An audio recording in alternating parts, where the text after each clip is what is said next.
সেই ছেলে যে টিএমসি করে বাঁকুড়াতে, তাদের গ্রামে আমি জলসায় গিয়েছিলাম এই বছরে, প্রায় 30-35 হাজারের ওপরে মানুষ হয়েছিল। এই যে আমার পিছনে মানুষের ঐক্য একতা তৈরি হচ্ছে, আমি জানি না আমার ওই ভাইটা টিএমসি থেকে করে খাই নাকি জানি না, কেন আমার উপর এত রাগ জানি না, তবে টিএমসি করে আমি জানি। তো সে আমার ফটোকে এডিট করে ছড়িয়েছে, তার বিষয়ে আমি সব জানি, প্রমাণ পেয়েছি।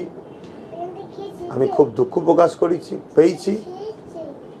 এভাবে আমার যতটা এডিট করে আমার যতটা না ক্ষতি হচ্ছে, সাধারণ মানুষ যদি এটাকে নিয়ে সাধারণ মুসলমান আমার উপর সন্দেহ করে, ইসলাম বলছে কারোর উপরে সন্দেহ করলে ইমানের ক্ষতি হয়। আমার ভয় লাগছে সাধারণ মানুষ এগুলোকে দেখে আমার উপরে সন্দেহ করে ইমানের ক্ষতি না হয়।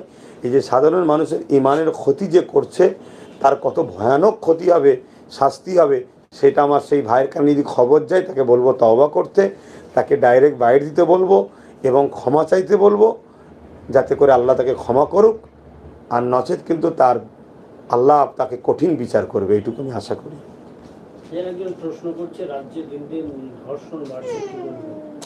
রাজ্য সরকার যখন ধর্ষকের সাপোর্ট করে আর ধর্ষকের যখন রেট বাড়ায়, রেট তৈরি করে দেয় এবং ধর্ষকদের বাঁচাবার জন্য যখন সুপ্রিম কোর্টে উকিল লাগায়, সেই রাজ্যে ধর্ষণ হওয়াটা একটা আম ব্যাপার।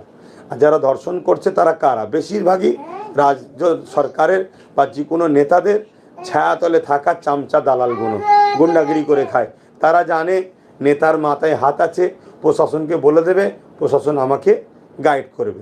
আর যেসব মেয়েরা ধর্ষিতা হচ্ছে বেশিরভাগ গরিব, সে মুসলিম হোক, এসসি হোক, এসটি হোক, ওবিসি হোক, গরিব সম্প্রদায়ের মানুষ। আর কারা হচ্ছে? যারা মানুষের জন্য কিছু কাজ করতে চায়, পড়াশোনা করছে, বা আমার তিলোত্তমা বোনের মতো যারা ইনসাফ পরায়ণ, তাদের ওপরে আজকে এই জুলুমটা হচ্ছে। এর জন্য সম্পূর্ণ দোষী রাজ্য সরকার।